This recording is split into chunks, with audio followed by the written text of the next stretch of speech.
Good Saturday morning. We have some beautiful sunrise pictures coming in from our first alert weather spotters. But we're going to start off with AJ in Sebastian. Nice to see some color, a little bit of that non-threatening cloud cover right there, where we're going to feature partly sunny skies for this afternoon. As of right now, this grand setup of everything for today. Still have that low pressure system towards the north of us. Still talking about that boundary towards the north of us as well. Just seeing some minor instability for here at home for this afternoon.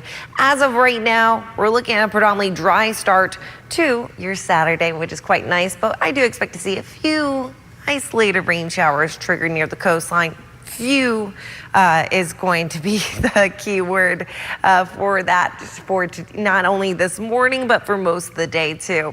So temperatures right now, upper 70s, lower 80s. We have 75 in Fort Pierce, 81 in Palm Beach, and 77 in Royal Palm.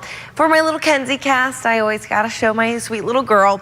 We're talking about seeing some isolated rain chances today. As far as that's where we have that red paw there and a yellow paw later this evening, because it's going to be further inland for later this evening.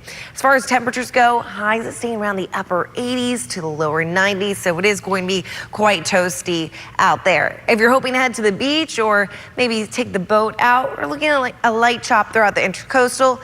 High rip current risk for today, so please be cautious in the waters. High tide will be around 11:30 this morning and low tide about 5:30 this evening. Let's go through everything together with your Vipercast. As you can see, how isolated this is truly going to be for today. Not a washout by any means, but I wouldn't rule out seeing or running into that isolated shower or storm, mainly setting up further inland for the later afternoon time frame. And we're looking at drier conditions for your Sunday. Quick update of the tropics, though. We have two areas of interest. The first, this low pressure system moving into the Gulf of Mexico off the Yucatan Peninsula. This system will either track towards Louisiana as it starts to lift northward, or we're actually going to ride along that stationary boundary and actually lead into the Panhandle. But as far as really any tropical development, it does look to be a bit on the more unfavorable side to see a tropical cyclone.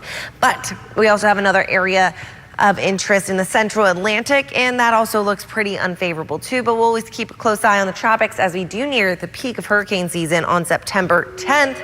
But in the meantime, enjoy this lovely weekend. It will be hot, but next work week, we're talking about a lot of storm chances for here at home.